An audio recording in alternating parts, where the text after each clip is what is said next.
So open your Bible in Romans 12, verse 3. Roma 12, talatang 3. Sapagkat sinasabi ko, sa pamamagitan ng biyaya na nasa akin ay ibinigay sa bawat tao sa inyo na huwag mag-isip sa kanyang sarili ng totoong matayog kaysa nararapat niyang isipin, kundi mag-isip na may kahinuhunan ayon sa kasukatan ng pananampalataya na ibinahagi ng Diyos sa bawat isa. Tuloy tayo sa message, The Power of Faith, Part 3. Salamat sa Diyos, tayo naligtas sa biyaya sa pamamagitan ng pananampalataya na tayo pinagkalooban niya ng pananampalataya. Ang kalooban ng Diyos ay gamitin natin ang pananampalatayang ibinigay niya sa atin upang masaksihan natin ang kapangyarihan nito at makinabang tayo. Narinig natin how to exercise your faith. Number 1, by speaking, by saying. Sabi ni Paul, kaya kami nagsasalita sapagkat kami ay sumasampalataya. Sa pamamagitan ng pagsasalita ay ginagamit mo, nirelease mo ang iyong pananampalataya. Number 2, nagagamit ang pananampalataya by acting on your faith or acting on the word. Ang pananampalataya na walang kalakip na gawa, pagsunod o action ay patay. Kaya nga walang magaganap, walang mangyayari. Ang living faith ay pananampalataya na may kalakip na action, gawa, pagsunod. Ang gawa ay nagpapasakdal sa pananampalataya. So nakukumpleto ang pananampalataya sa pamamagitan ng action, ng obedience. At number 3, ang pananampalataya nagagamit sa pamamagitan ng pag-ibig. Ang pag-ibig ay nagpapatibay ng pananampalataya, nagbi-build up ng faith. Sabi sa Bible, ang pananampalataya ay gumagawa sa pamamagitan ng pag-ibig. Ang ibig sabihin, ang pananampalataya ay kumikilos, aktibo, epesyente, at makapangyarihan sa pamamagitan ng pag-ibig. Narinig natin kung ano ang nagagawa ng pananampalataya. Faith can move mountains. Anumang bundok sa buhay na ito ay makikilos sa pamamagitan ng pananampalataya. Bundok ng problema, bundok ng karamdaman, bundok ng pangailangan. Kaya ang dapat natin gawin, gamitin ang pananampalataya, speak to the mountains. At yan ay makikilos, matitinag. Gaya ng sinabi ni Jesus, sino mang magsabi sa bundok na ito, makilos ka, matapon ka sa dagat, at hindi mag-alilangan sa kanyang puso, kundi manampalataya ay mangyayari ang kanyang sinabi. Praise God. Ngayon, sa Matthew 17, verse 20, sa Ingles, Matthew 17, verse 20, ang babasahin natin dito ay yung bandang dulo ng talatang ito. Ang sabi rito, nothing shall be impossible unto you. So kung tayo ay may pananampalataya, nothing shall be impossible unto us. Sa isang sumasampalataya, walang imposible sa kanya. Ngayon, bakit binibigyan diin ko ito sa inyo? Sapagkat napakahalaga, lalo nating maiintindihan kung bakit.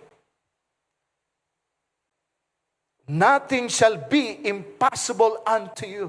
Walang imposible sa isang sumasampalataya. At pagdating sa Mark 9:23, all things are possible to him who believes. Lahat ay posible sa Kanya na sumasampalataya. So sa sumasampalataya, walang imposible. Sa sumasampalataya, lahat ng bagay ay posible. Ngayon, tandaan nyo yan. All things are possible to him who lives. Nothing is impossible to those who believe. Bakit? Ano ang kugnayan nito? Tingnan natin ang ating Diyos. Ano ang sinasabi sa Bible tungkol sa ating Panginoon? Sa English, sa Luke 1:37, sabi, for with God, nothing shall be impossible. Sapagkat sa Diyos ay walang imposible. Then, ano ang sinasabi sa Mark 10:27? Sa English. And Jesus looking upon them saith, with men it is impossible, but not with God. For with God all things are possible. So sabi, for with God, nothing is impossible. For with God, all things are possible. So dito binibigyan diin sa atin ng Bible na sa pamagitan ng pananampalataya, tayo ay nakikipag-partner sa Diyos. Kaya sabi, with God, partnership with God. So sa ating pananampalataya, nakipag-partner tayo sa Diyos, kaya ang Diyos ay gumagawa sa buhay natin. Ang Diyos ay nagpapakayag ng sagana sa buhay natin. Huwag nating kakalimutan, ang Diyos ay Diyos ng pananampalataya. At gumagawa siya sa pamagitan ng pananampalataya. So sa ating pagkipag-partner sa Kanya, sa pamagitan ng pananampalataya, nararanasan natin ang awesome power, awesome work of God sa ating buhay. Nararanasan natin ang mga dakila at mga makapangyarihang gawa ng Diyos. Sa pananampalataya, pinapayagan natin ng Diyos ay gumawa mightily, powerfully. Praise God. So, yan ang dapat natin matutunan kung bakit sinabi, with God, all things are possible. With God, nothing shall be impossible. Number 2 na truth na dapat natin matutunan, na sa pamagitan ng pananampalataya, tayo ay katulad ng Diyos. Napansin nyo kanina, pag sumasampalataya ka, nothing shall be impossible unto you. All things are possible to him who believes. At sa Diyos, gayon din. For with God, all things are possible. For with God, nothing is impossible. So, kagaya ka ng Diyos. Sa Diyos, lahat ng bagay ay posible. Sa iyo na sumasampalataya, lahat ng bagay ay posible. Sa Diyos, lahat ng bagay ay may pangyayari. Sa iyo na sumasampalataya, lahat ng bagay ay may pangyayari. Praise God. Ngayon, anong sinasabi ni Jesus tungkol sa mga tao? Sa John 10:34-35,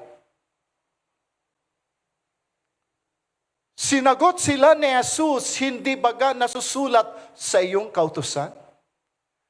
Aking sinabi, kayo'y mga Diyos. You are gods.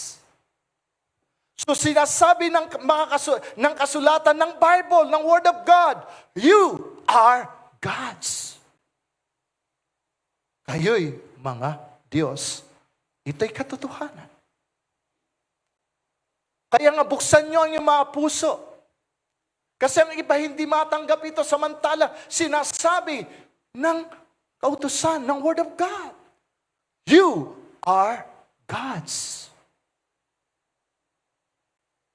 Kayo'y mga Diyos. Ngayon sa 35, ang sabi rito, kung tinawag niyang mga Diyos, yaong mga dinatnan ng salita ng Diyos, at hindi mangyayaring sirain ang kasulatan. So ibig sabihin, ang truth na ito ay mananatili. Natawagin niya ang mga tao, kayo'y mga Diyos. You are God's. Ngayon, saan ito kinote ni Jesus Christ? Siyempre, sa Old Testament. Sa Lumang Tipan. Sa Psalm 82, verse 6. Narito. Aking sinabi. Sino nagsasabi? Ang Diyos. Kayo'y mga Diyos. You are God's. At kayong lahat ng mga anak ng kataas-taasan, ikaw ba ay anak ng kataas-taasan? Ang tawag sa iyo, you are God's. Kayo'y mga Diyos. Ngayon narinig niyo na sa pananampalataya, tayo ay gaya ng Diyos. Kasi sa Diyos, lahat ng bagay may pangyayari, lahat ng bagay ay posible, gayon din sa atin na sumasampalataya. Tayo ay kagaya ng Diyos. Tayo mga Diyos. Siya ang big God, tayo ang little gods. So lalo na magiging totoo ito na ang Diyos ang big God, ikaw ay little gods by faith. Tingnan natin, paano ba nilikha ng Diyos ang tao? So Psalm 8, verses 3 to 6. Maawit 8, talatang 3 hanggang 6. Pagka binubulay ko ang iyong mga langit, ang gawa ng iyong mga daliri, ang buwan, at ang mabituin na iyong inayos. Pag pinag-isip-isip niya, ang mga gawa ng Diyos, ang mga gawa ng kamay ng Panginoon, nakamangha-mangha at napakadakila. Verse 4, binabanggit dito ang tao. Ano ang tao upang yung alalahanin siya? Sa lahat ng kanyang nilikha, ang kanyang inialala ay ang tao. Gaano ka-espesyal, gaano kahalaga sa kanya ang tao na kanyang alalahanin? So ang tao ay nasa puso't isipan ng Diyos. Nakakalimutan tayo ng mga kamag-anak natin, kaibigan natin, kakilala natin. Pero ang Diyos, hindi niya tayo kakalimutan. Inaalala niya tayo. Kaya sabihin mo sa iyong katabi, inaalala ka ng Diyos.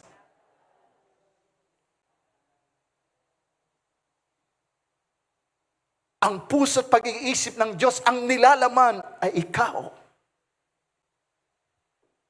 Isipin niya ito. At ang sabi, at ang anak ng tao upang iyong dalawin siya. Dinadalaw niya ang tao. Gaano tayo kahalaga sa Kanya kung bakit tayo dinadalaw niya?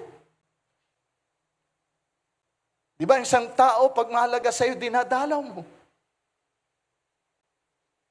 Lalo na in these last days, mararanasan natin ang God's divine visitation. Kaya be ready.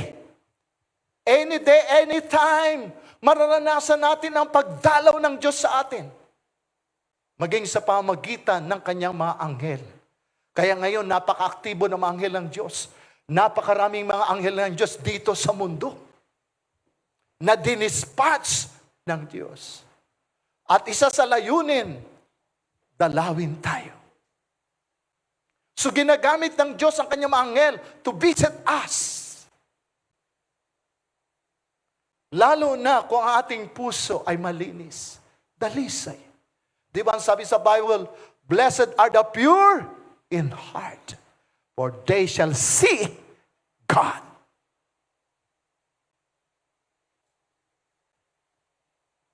Ngayon, pagkatapos sabihin na ang tao ay hindi niya kinakaligtan, inaalala niya, nasa kanyang puso't isipan, dinadalaw niya. Pagdating sa verse 5, dito binabanggit ang pagkalikha niya sa tao. Sapagkat iyong ginawa siyang kaunting mababa lamang kaysa Diyos. So ang pinakamataas ang Diyos. At ang tao nilikha niya, nasabi, ginawang kaunting mababa lamang kaysa Kanya. Kaya siyang big God, at ikaw at ako ay little gods. Ngayon, sa original, kasi sa English ay nakalagay diyan angels, hindi talaga angels yun. Dahil sa original, sa Hebrew, yung God dyan, sa English angels sa nakalagay, sa Hebrew ay Elohim. Ang Elohim, plural. Kagaya ng kalagay sa Genesis 1 verse 1, in the beginning, God created the heavens and the earth. Ang God doon, sa Genesis 1 verse 1 ay Elohim. Pag sinabing Elohim, plural. Pag plural, meaning Father, Son, and the Holy Spirit. So tayo ay nilikha niya na mas mababa konti kaysa Kanya. Tayo lilikha na mas mababa ng konti kaysa Ama, sa Anak, at sa Espiritu Santo. Ang tao lamang ang nilikha ng Diyos na mas mababa ng konti kaysa Kanya.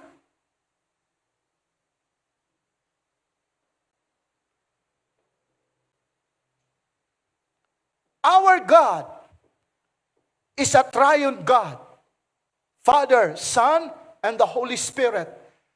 Man is a triune being. Spirit, soul, and body. Isipin niyo ito, na ang tao ay likha ng Diyos ayon sa kanyang larawan at sa kanyang wangis. Tanging ang tao lamang nilikha niya ayon sa kanyang larawan at sa kanyang wangis. Kaya nga nilikha niya ang tao na mas mababa ng konti sa kanya kasi ang tao nilikha niya ayon sa kanyang larawan at sa kanyang wangis. God is a spirit and man is a spirit. At ang ibig sabihin ng likeness doon, nilikha ng Diyos ang tao ayon sa kanyang larawan at wangis. Ang ibig sabihin ng wangis ay ang tao mag-ooperate gaya ng Diyos. Paano ba nag-operate ang Diyos? By saying, by speaking. At paano natin magagamit ang pananampalataya? By saying, by speaking. Amen? Kaya ang sabi ni Jesus, kung kayo may pananampalataya, you can speak to the mountain. Be thou removed and be cast into the sea. At hindi mag-alilangan sa kanyang puso kundi manampalataya na mangyayari ang sinabi niya, ang sabi ay kakamtin niya yaon. Ibig sabihin, magaganap pangyayari ang kanyang ipinahayag. Ang kanyang sinalita, ang kanyang sinabi. So, gaya ng Diyos. Tingnan nyo, ang tao na kanyang likha si Adan.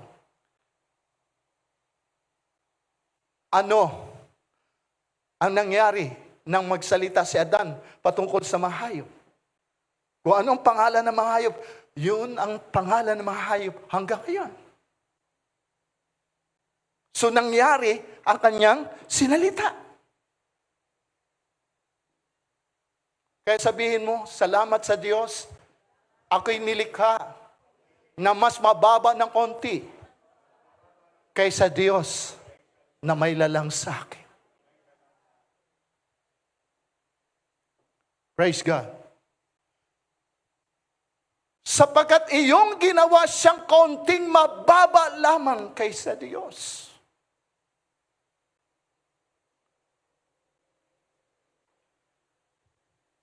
At pinaputungan mo siya ng kaluwalhatian at karangalan. So ang tao na kanyang likha, kinoronahan niya ng crown of glory and honor. So may korona ng kaluwalhatian at karangalan. At pagdating sa verse 6, anong ibinigay niya sa tao na kanyang nilikha? Iyong pinapagtataglay siya ng kapangyarihan. So ang tao, binigyan niya ng power, ng authority. Sa mga gawa ng iyong mga kamay.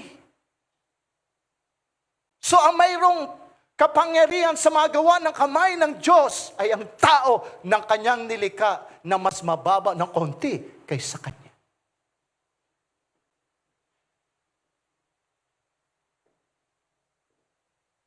Hindi ba sabi sa Bible, ang tao lilikha niya na may kapahamalaan sa impapawid, sa ibaba ng lupa at sa dagat. Yan ang scope, ang nasasakupan ng kapahamalaan ng tao dito sa lupa, sa impapawid, sa ibaba ng lupa at sa dagat. So ibig sabihin, ang nasa impapawid, ang nasa ibaba ng lupa at sa dagat ay susunod sa kapahamalaan na ibinigay ng Diyos sa tao. Kaya dapat natin matutunan ito. May kapahamalaan ka sa impapawid, kaya sa mga demonyo nandyan na sa impapawid. Di ba sabi sa Bible, powers of the air. Na tumutukoy sa mga demonyo dyan sa impapawid. May kapahamalan tayo sa ibaba ng lupa at maging sa dagat. Kaya tingnan nyo, dahil doon pati ang nature ay susunod. Kasi kasama yan sa dominion na binigay niya sa tao. Kaya yan ang pinakita ni Jesus nang siya'y magkatawang tao. Ginawa niya ito hindi bilang Diyos, kundi as a son o as the Son of Man. Di ba na? May bumang malakas sa bagyo sa dagat. Takot na takot ang mga alagad. Dahil sa napakalalaking alon, napakalakas ng hangin. Mapupuno na ang kalang bangka, ang kalang daong ng tubig. Ginising sila si Jesus. Kasi si Jesus, ating pa natutulog ng payapat na himbing. Anong ginawa ni Jesus? Peace! Be still. Ano nangyari? Pumayapa ang panahon. So yan, ang pagpapakita ng Panginoon ay binigay niya na kapahamalaan sa tao na may authority over the nature. Kaya in these last days, maayag talaga ang mga tunay na anak ng Diyos na sila'y magsasalita sa mga bagyo at ang bagyo biglang manghihina at mawawala. Magsasalita sa mga lindol at lindol ay hihinto, titigil. Do you believe in the Word of God? Sabi, iyong pinapagtaglay siya ng kapangyarihan sa mga gawa ng iyong mga kamay. Iyong inilagay ang lahat, sabi yung lahat. Lahat na mga bagay sa ilalim ng kanyang mga paa.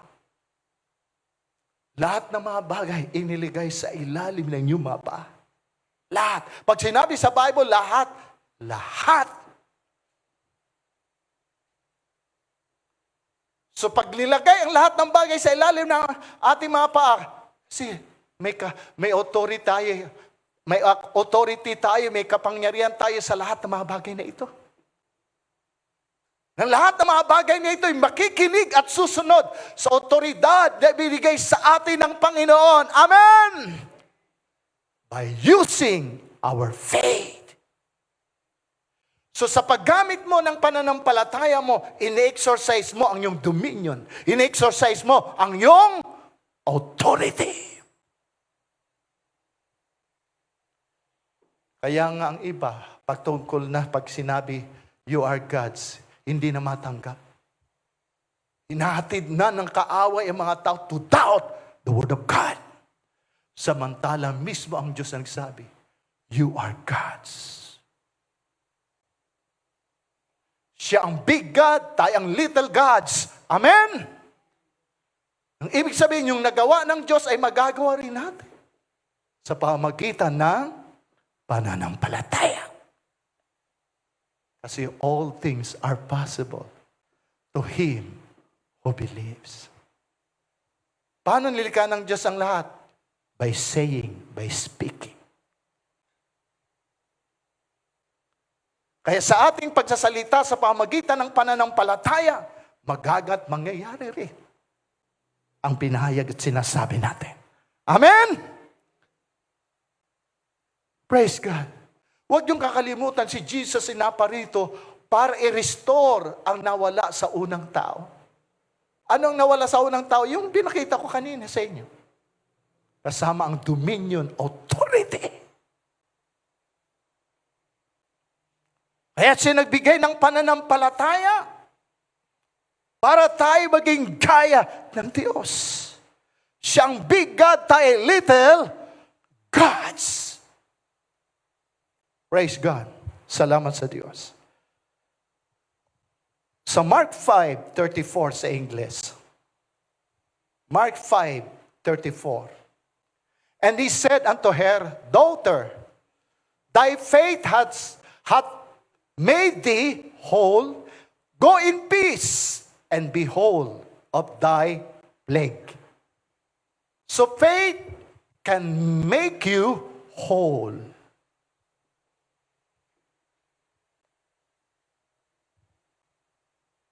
Narinig natin yung faith can move mountains.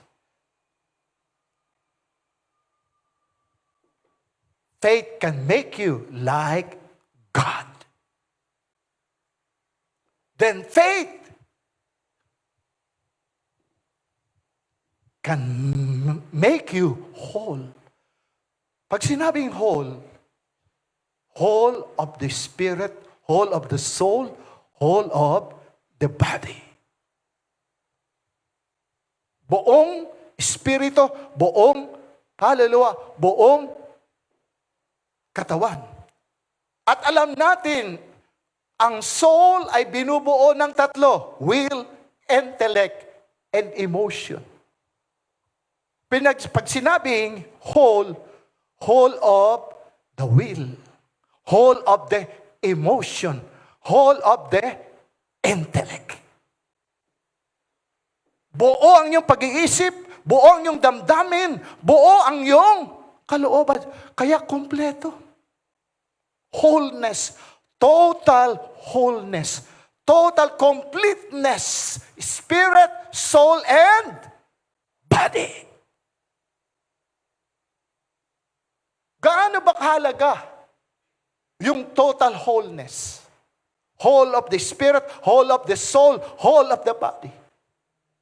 Anong sinasabi sa Bible? Sa 1 Thessalonians 5, verse 23. At pagkabalilin kayong lubos, sabihin niyo lubos, ng Diyos din ng kapayapaan. Ang iyong espiritu at kaluluwa at katawan ay ingatan ano? Buo. Tingnan niyo. Na walang kapintasan sa pagparito ng ating Panginoong Jesucristo. Gaano kahalaga na buo ang espiritu at kaluluwa mo at katawan sa muling pagparito ni Jesus. Sino ang gagawa nito? Ang Diyos mag-iingat na maging buo ang ating espiritu, kaluluwa at katawan, at ito'y gagawin ng Diyos sa pamagitan ng iyong pananampalataya. Kasi sabi, faith can make you whole.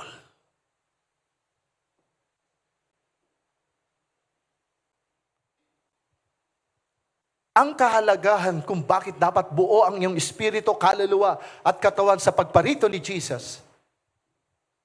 At ito'y gagawin ng Diyos maging buo ang iyong espiritu, kaluluwa at katawan. Gagawin ito ng Diyos sa pamagitan ng iyong pananampalataya. Sabi niyo pananampalataya. So ano ang kaugnayan nito sa muling pagparito ng Panginoon? Si Enoch ay na-raptured. Bakit siya na-raptured? Sabi sa Bible, he pleased God. Binigyan niyang kaluguran ng Diyos. Paano binigyan ng kaluguran ng Diyos si Enoch? By faith. Without faith, it is impossible to please God. Sa pananampalataya ay mabibigyan mo ng kaluguran ng Diyos. Nais mo bang ma-please ang Diyos?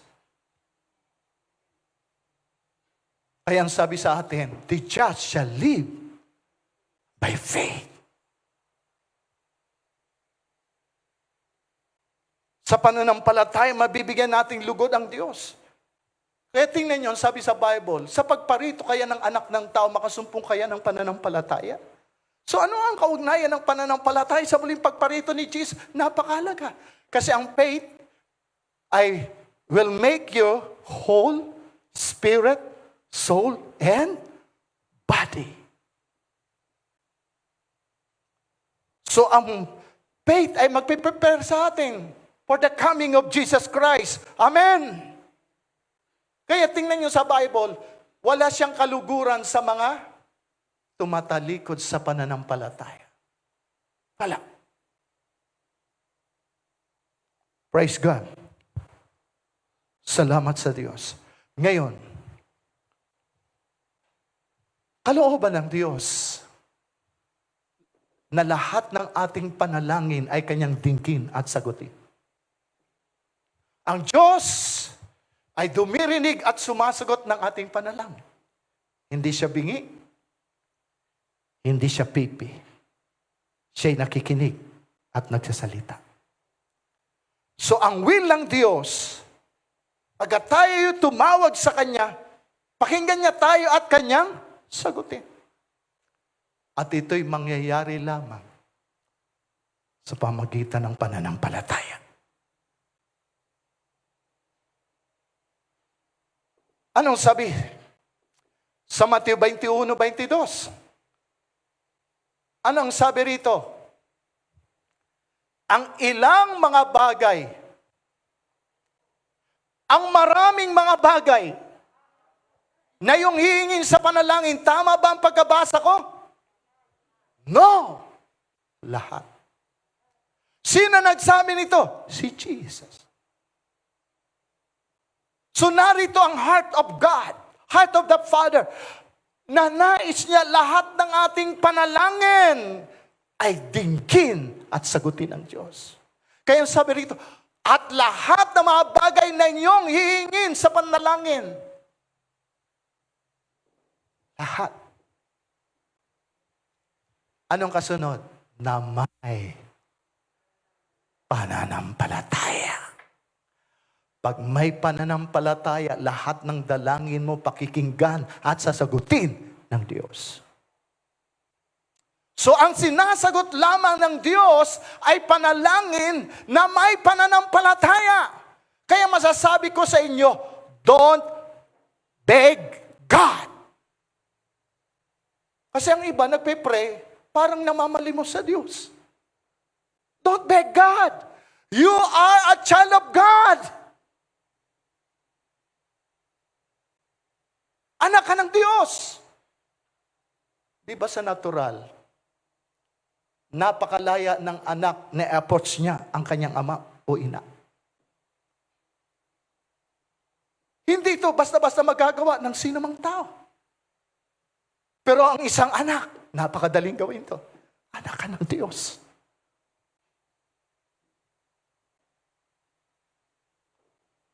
Kaya napakadali sa iyo, i-approach ang Diyos. Anak ka niya. Kaya lang dapat, pag lumapit ka sa Diyos, you must believe. Kaya tingnan niyo, sabi, without faith, it is impossible to please God, for he that comes to God must believe. Must believe. Sabi niyo, must believe. Kasi ang Diyos, ma-approach natin, makakalapit tayo sa Kanya sa pamagitan ng pananampalataya. Kaya ang faith will draw closer to you. Ang pananampalataya ay maglalapit lalo sa iyo sa Diyos. Ang unbelief, maglalayo sa iyo sa Diyos. Pero ang faith, maglalapit sa iyo sa Diyos. Kaya sino ba talaga ang malapit sa Diyos? Sila na may faith. And once na tumawag sa Diyos, bukas ang kalangitan. Bukas ang pakinig ng Diyos. At sasagot siya.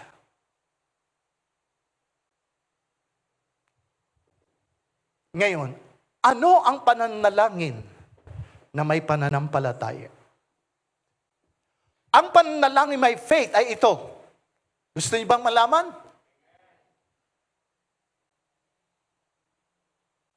Ang panalangin na may pananampalataya ay panalangin ayon sa kanyang salita.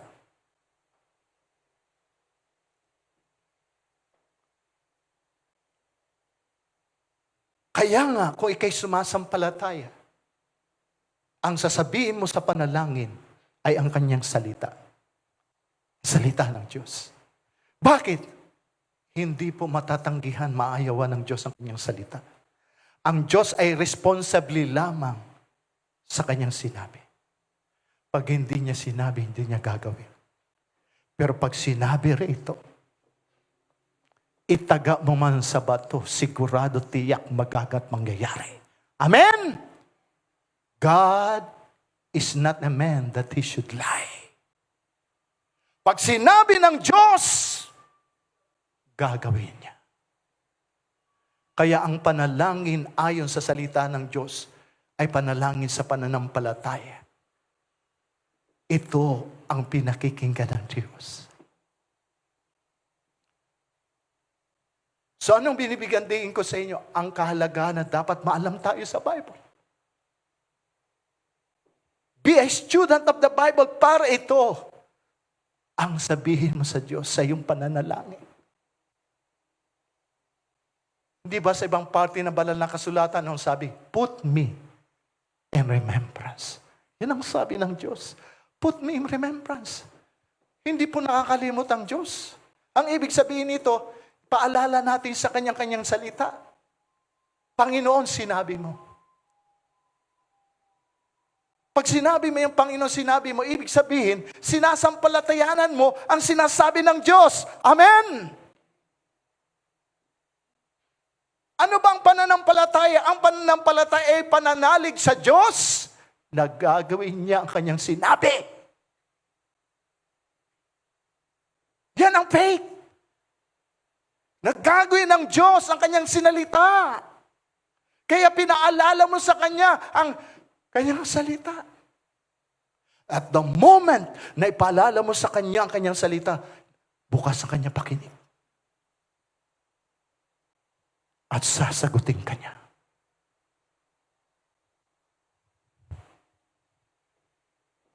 Kasi ang Diyos natatanikalaan sa kanyang salita. Kaya sabi sa Bible, ang promise ng Diyos, anong promise niya? Word of God. Yes and amen. So sa pagpapaalala mo sa Diyos sa kanyang salita, sasabihin niya, yes. Amen. So be it. Mangyari ang gayon. Kaya matuto tayo in these last days to pray His Word. May pangailangan ka? Idalangin mo sa Kanya, Kanyang salita. Lord, sinabi mo, seek ye first the kingdom of God and His righteousness, and all these things shall be added unto you. Kaya Panginoon, lagi kitang uunahin sa lahat ng bagay. Hanapin kita ng aking buong puso. Panginoon, salamat po sa iyong abundant supply. Sa provision mo sa aking pangailangan. You are my Jehovah Jireh. My God shall supply all my needs according to His riches in glory by Christ Jesus. At tingnan mo ang provision ng Diyos sa pangailangan mo. Mamamangha ka, magugulat ka. Masasabi mo, totoo nga ang Diyos, ang aking Jehovah Jireh. Amen! It's time to pray according to His Word. May sakit ka, may dinaramdam ka sa katawan mo, paalala mo sa Kanyang salita. Lord, sinabi mo sa iyong salita, ikaw rin ang kumuha ng aking sakit at nagdala ng aking karamdaman doon sa krus ng Kalbaryo. Pinayagan mo ang iyong katawan na tumanggap ng mga sugat at mga latay para sa aking kagalingan, kalakasan at kalusugan. Lord, sumasampalataya ko at tinatanggap ko ang natapos mong gawa doon sa krus ng Kalbaryo. Na sa pamamagitan ng mga sugat at mga latay, ako ang pinagaling mo. At tingnan mo, yung masamang pakiramdam mo, biglang naglaho. Yung pain sa katawan mo, biglang nawala. Amen! The Word of God is alive. Sabi mo, alive. Working. Working. Alive, working. Nag-work.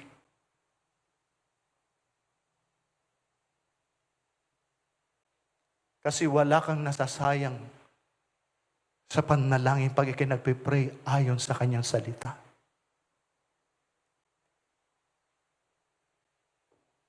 Kaya ang sabi ni Jesus, at lahat ng mga bagay na yung hihingin sa panalangin na may pananampalataya, ay inyong tatanggapin. Amen? Pag ayon sa Kanyang salita, dahil siyon ay sa pananampalataya, tatanggapin. Mark 11:24, ano ang sabi? Kaya nga sinasabi ko sa inyo, tingnan nyo, ang lahat. Tingnan, binibigyan ni Jesus, ang lahat, kanina, ang lahat. Ang lahat ng mga bagay na yung itinadalangin. At hinihingi. Anong sabi? Ay magsampalataya kayo. Ay magsampalataya kayo. Believe. Believe. All things are possible. Kaya nga ang tanong ng Panginoon doon sa mga bulag, do you believe that I am able to do this? Tinanong niya. Ang mga bulag, sumasampalataya ba kayo na magagawa ko ito? Nang sinagot nila, yes Lord. Di ba dinilat ng Panginoon kanyang mga mata? Kasi sa pananampalataya, pinapayagan mo siya na gumawa. Pinapayagan mo siya kumilos. Bakit hindi nakagawa ang Panginoon sa Nazareth? Na kanyang bayan. Sabi sa Bible, because of their unbelief. Dahil lang sa kawalan ng pananampalataya. So paano ka makagagawa ng Diyos? So sabi rito, pag manalangin ka, believe. Manampalataya ka. Tiyak ka, sigurado ka, hindi ka nag-alilang, hindi ka nagdududa. Sumasampalataya ka. Sabi, magsampalataya kayo na yung tinanggap na. Di mo pa nakikita, di mo pa naramdaman, believe that you received them. Kasi ganyan ang pananampalataya. We walk by faith and not by sight. Sabi, magsasampalataya ka, ngayon tinanggap na. Di mo pa naramdaman, di pa ba nakikita, pero sumasampalataya ka, tinanggap mo na. Nasa iyo na ang iyong mga kahilingan sa Diyos. Ano mangyayari? At inyong ano? Kakamtin. Siya na finisher, na author and finisher of our faith na nagsabi, believe and that you receive them and you shall have them. Kasi lahat ng bagay na kailangan natin sa Diyos ay mapapasa atin by faith. Lahat.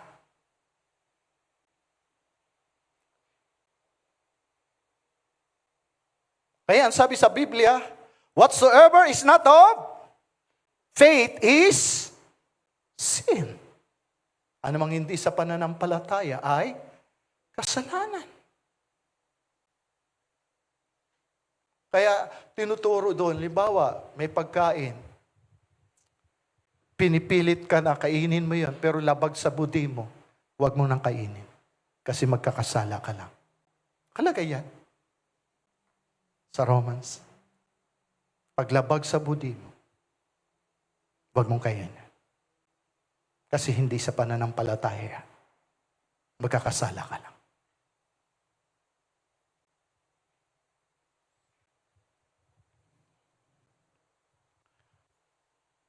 Praise God. 1 John 5, verses 4 to 5.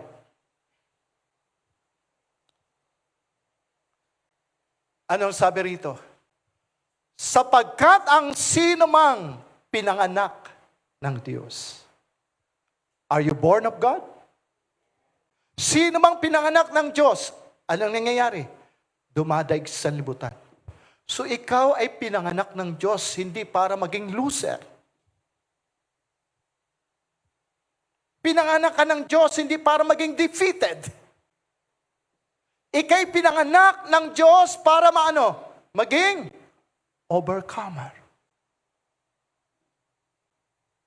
Mandadaig. Ang nagpanganak sa iyo ay overcomer. Kaya ang kanyang pinanganak ay overcomer rin. Amen? Dapat yung malaman. Ang DNA na nagpanganak na mula siya sa akin ay nasa atin. Paano siya overcomer? Gayon din. Tayo.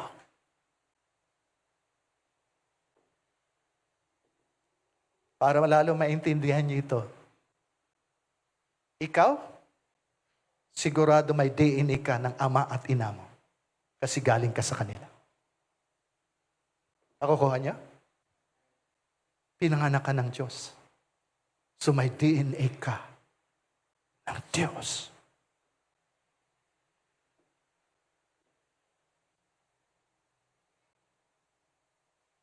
Kaya nalalaman sa natural kung kanino kang anak sa pamagitan ng DNA, kung tunay at hindi, di ba? Kasi kumakailan niya, nagkaroon ng pagpalit ng anak. Balitang-balita yun, di ba, sa GMA. Oh, nalaman.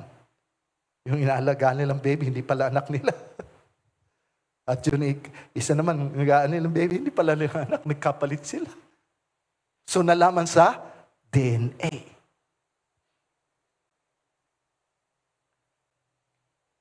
Praise God. Kaya yung lilob ng Diyos matuklasan, maimbento yung DNA. Kasi yan ay creation ng Diyos. Sipin mo, billions of billions na mga tao sa mundo, wala pong magkakapareho na yan. Iba-iba yan. Amen. Iba-iba kasi ang nag-disenyo niyan ay ang Diyos. Kahit ang thumb mark natin. Hallelujah. Sabihin, hallelujah! Hallelujah! So sabi, sapagkat ang simang pinanganak ng Diyos ay dumadaig sa sanlibutan, at ito ang pagtatagumpay na dumadaig sa sanlibutan. Sumatid ay ang ating ano? Tingnan niyo. Ang ating pananampalataya ang dumadaig sa sanlibutan. So ang pananampalataya binigay sa atin ay pananampalataya na maghatid sa iyo at sa akin sa victory. Anong ibig sabihin nito? Ano man ang maranasan mo, ano man ang dumating sa buhay mo, ano man pangyayari sa buhay na ito, magtatagumpay ka pa rin sa pamagitan ng pananampalataya na ibinigay sa iyo ng Diyos. Ay, gaano kahalagang pananampalataya na ibinigay sa atin ng Panginoon. Faith is the victory. Hanggat may pananampalataya ka, walang makakagapi sa iyo. Walang makapananaig sa iyo. Hanggat may pananampalataya ka, walang makatatalo sa iyo. Mananaig ka. Magtatagumpay ka. Amen!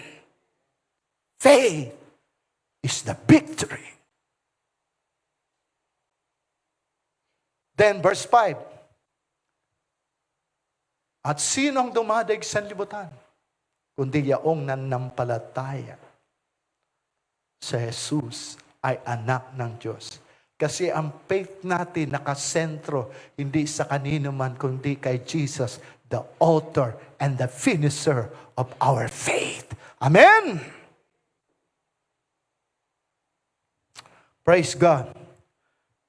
Hallelujah. Tingnan natin ang sinasabi sa Bible. Sa Luke 22, verses 31 to 32. Magbabasa rin ako sa inyo ng Bible na dala-dala ko. Simon, Simon, narito, hiningi ka ni Satanas. Para ano? Upang ikaw ay maliglig niya gaya ng trigo. So humingi siya, si Satanas ng pahintulot, na si Pedro ay maliglig kaya ng trigo.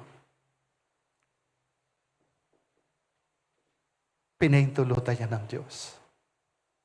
Naligligin si Pedro gaya ng trigo. Ngayon, verse 32.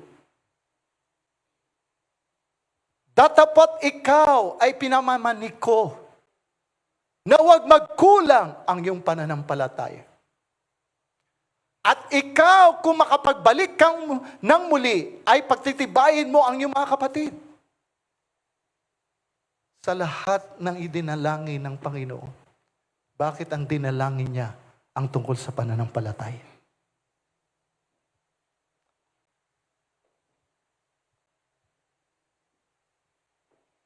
Ngayon, babasahin ko ito sa inyo sa aklat na dadalo ko sa Bible. Bible ito. Simon, Simon, narito hiningi ka ni Satanas na ligligin kayo gaya ng trigo. Tingnan nyo sa verse 32. Subalit ako ay nanalangin. Verse 32. Subalit ako ay nanalangin para sa iyo. Kasi ang tagal pinamanik ko. Pero sa English, nakalagay pray. Tama ang pagkatagal. Ay hindi eksakto ang pagkatagal. Dito eksakto. Subalit ako'y nanalangin para sa iyo upang ang iyong pananampalataya ay huwag mawala. Upang yung pananampalataya ay huwag mawala. Gaano kahalaga? Kasi sa pagliliglig, pag wala ng pananampalataya, maliliglig. Hindi makapanatili, hindi makapagpapatuloy. So anong tinuturo dito ni Jesus? Gaano man katindi ang pagliglig sa buhay mo. Hanggat may pananampalataya sa iyo, mananatili ka, magpapatuloy ka. Amen! So yan ang tinuturo rito. Kung gaano kahalaga ang pananampalataya, magpapanatili sa'yo, magpapatuloy sa iyo sa kabila ng shaking na naranasan mo.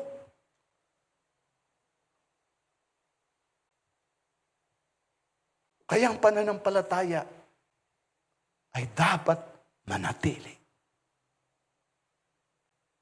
May talata sa Bible, ingatan mo ang iyong pananampalataya. Pag sinabi ingatan, kung hindi maingatan, ay mawawala. At once nawawala ang faith, number one, hindi ka naligtas. Diba yung sa parable of the sower? Ninakaw ang salita. Sabi, para wag sumampalataya upang maligtas.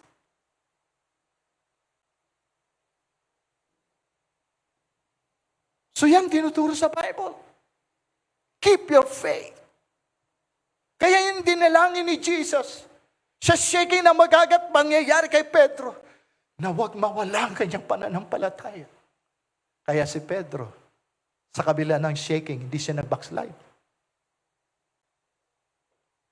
Nanatili pa rin siya at nagpatuloy sa paglilingkod sa Panginoon. Amen!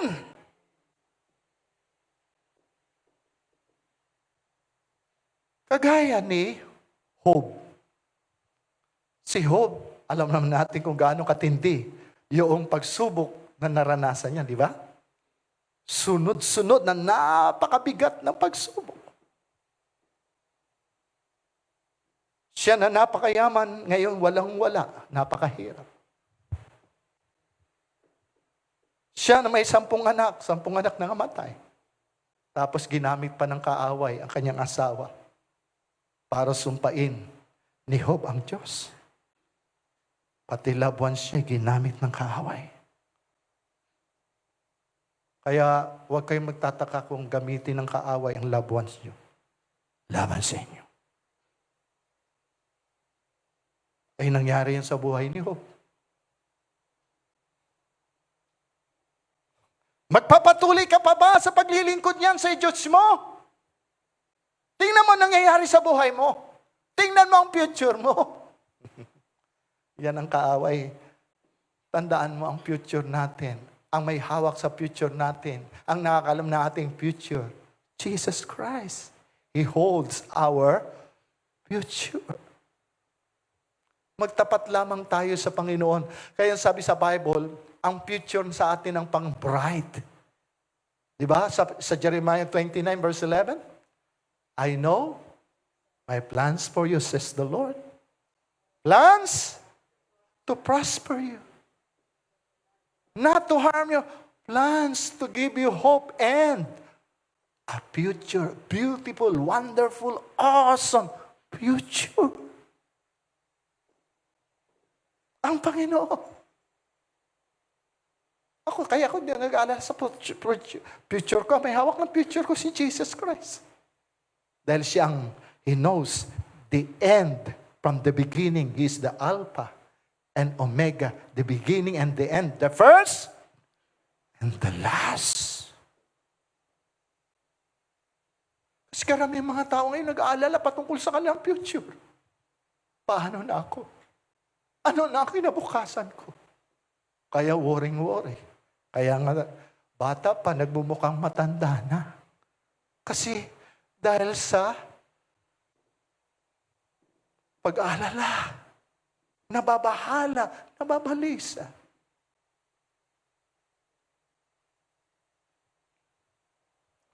Praise God.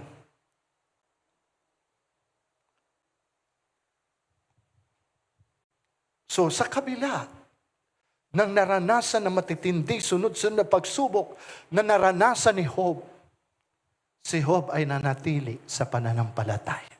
Yun ang pinakamahalaga sa lahat. Kaya anong pahayag niya sa Ingles sa Job 13 verse 15? Job 13 verse 15. Though he slay me, yet I will trust in thee. Job 13 verse 15. Bagamat ako'y patayin niya, gayon pa may magtitiwala ko sa Kanya. Ito'y pananampalataya. Though He is slay me, yet will I trust in Him. Kasi ang faith is simply means trusting in God. Pagtitiwala sa Diyos. Yan ay simpleng paliwanag ng pananampalataya. Pagtitiwala sa Diyos. But I will maintain my own ways before Him. Though He slay me, yet will I trust in Him. Kaya sa kabila ng matitinding pagsubok, sunod-sunod, pagsubok sa buhay ni Job, si Job ay victorious. Nagtagumpay siya because of faith. Faith is the victory. Kaya sabi niya sa Job 23 verse 10 ay ito. Ngunit nalalaman niya ang daang aking nilalakaran, pagka kanyang nasubok ako, ay lalabas akong parang ginto. Hindi ba sabi sa Bible, ang pananampalataya ay sinusubok gaya ng ginto? Kung tunay na ginto. Kaya pinadadaan sa apoy ng pagsubok. Pag tunay na ginto, padaan mo na sa apoy, lilitaw pa rin ginto. Kaya sabi, pagka kanya nasubok ako, ay lalabas akong parang ginto. Ginto. Siya ay genuine believer of God. Kasi may genuine faith sa Diyos.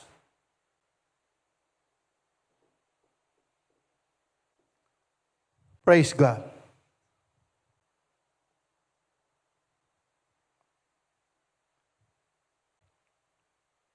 Maglalaktaw na lang ako. Mark 11, 22 to 26.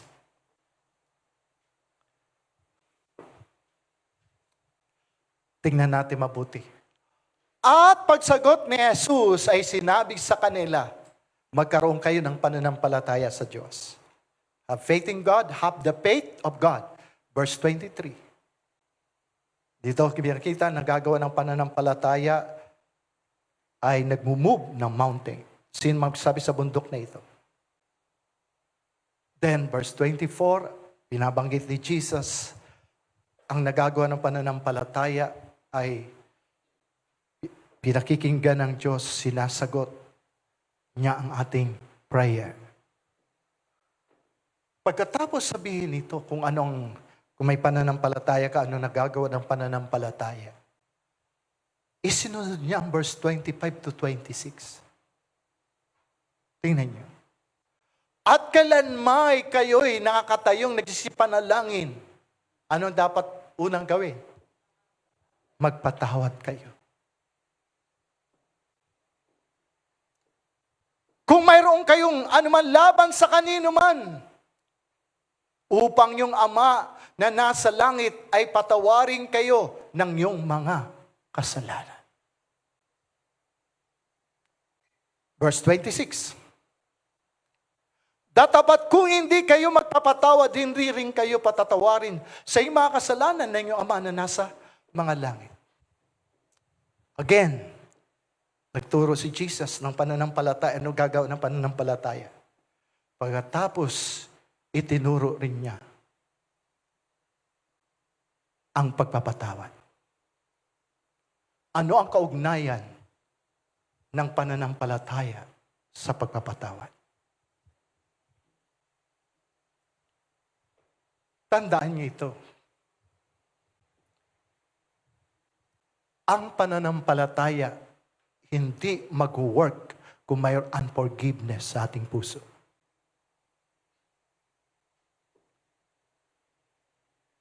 Hindi gagawang pananampalataya sa ating buhay kung may sin sa puso natin. Bakit? Anong sabi ng psalmist? If I regard sin in my heart, the Lord will not hear me. Kung panatilihin ko ang kasalanan sa aking puso, hindi ako didinggin ng Diyos. Sabihin niyo, mga kasalanan ang siyang nagkukubli ng mukha ng Diyos para wag kayong pakinggan niya.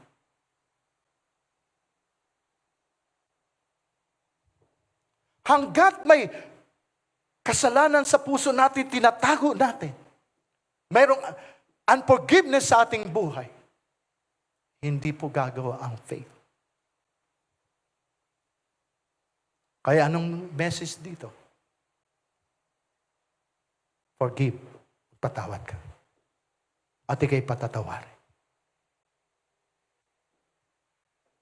At kung may sin sa ating puso, pagsisihan natin. Hingin natin ng tawad sa Diyos. Di ba ang sabi sa Biblia, kung ipahayag natin ang ating mga kasalanan, tapat at banal siya. Napapatawarin tayo sa ating mga kasalanan at lilinisin sa ating mga kalikuan. Ano ang panlilinis niya sa iyo at sa akin? The blood of Jesus. Pag nalinis tayo, walang sin sa buhay natin. At once na ginamit natin ang faith na nasa atin, makikita natin ang power nito. Makikita natin ang resulta nito. Pagka malinis tayo sa harapan ng Diyos. Kaya napakahalaga na lagi kang nagpapakababa sa harapan ng Diyos. At sinasabi mo, Lord, wala akong magagawa kung wala ka. Alam mo ang aking kalagayan. Kung mayroon mang kasamaan, kasalanan sa aking puso, hinihingi ko po ng tawad ito sa iyo. Kung may hatred, unforgiveness, bitterness sa aking puso, patawarin mo po ako. At pinapatawad ko sa aking puso ang mga nagkasala laban sa akin. At tingnan mo mangyayari sa buhay mo. Yung nahihirapan ka sa kalooban mo. Yung umaalipin sa iyo, gumagapos sa iyo, marirelease ka, makakalaya ka. Kasi ang tao na hindi nagpapatawad, nasa bandage. Kaya hindi siya malaya. Ngumiti man, hilaw. Sabi nga ng iba. Ngumiti man, pakunwari. Kala mo masaya deep inside. Nasa pagkakapos.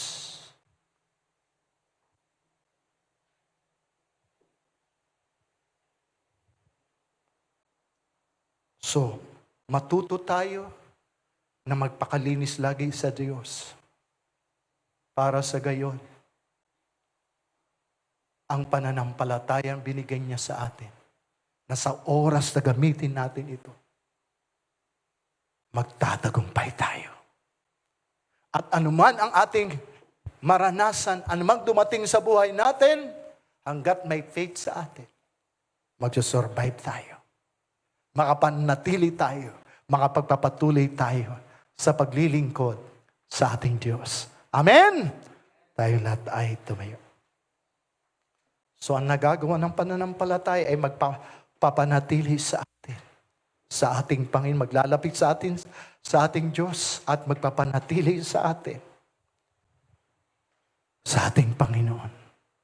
Kaya sabi sa Bible, from faith to faith, as it is written, the just shall live by faith. Kaya sa oras na ito, tayo magpakababa sa harapan ng Diyos. Kung mayroon man sin of unbelief, sin of doubt, unforgiveness, bitterness, hatred, ay hingin ang tawad sa Diyos. Lahat.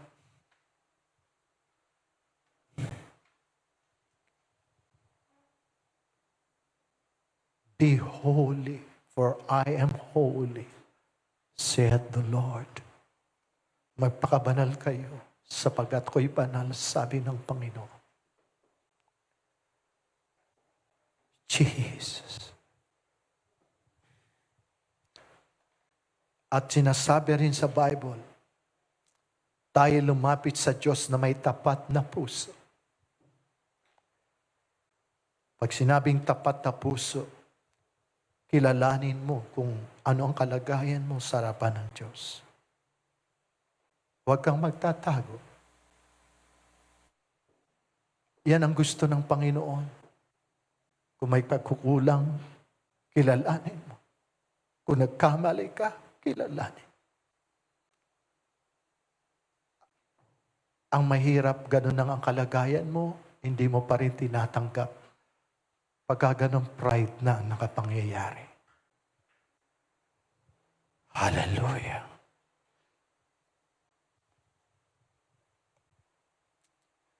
Sa mga ngayon pa lamang nakapanood ng live streaming na ito, mahal na mahal kayo ni Jesus. Malapit naman ang Semana Santa. Ang pag-aalala sa mga sakit, hirap at kamatayan ni Jesus doon sa krus ng Kalbaryo. Si Jesus ay namatay sa krus nang dahil sa ating mga kasalanan. Kasi ang kalooban niya sa akin ay maligtas. Ang kailangan na lang natin para tayo makapasok sa heaven ay tanggapin natin si Jesus sa ating puso as Lord and personal Savior. Siya lamang ang tanging daan para tayo makarating sa heaven.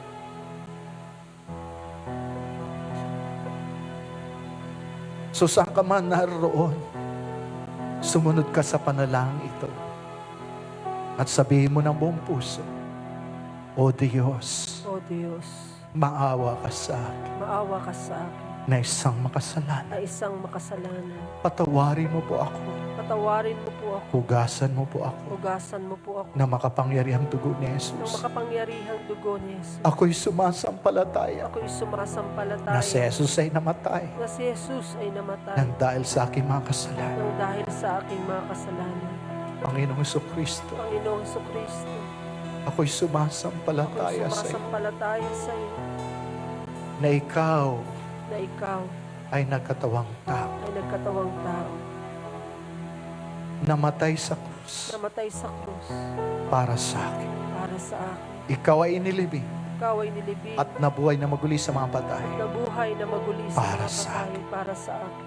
Ikaw ang aking Panginoon Ikaw ang aking Panginoon at tagapagligtas at na aking buhay. tagapagligtas ng aking buhay. Tulungan mo po ako Tulungan mo po ako na makapaglingkod sa iyo makapaglingkod sa iyo habang ako'y nabubuhay. habang ako'y nabubuhay. Maraming salamat sa iyo Maraming salamat sa pangalan ni Jesus. sa pangalan ni Jesus. Amen.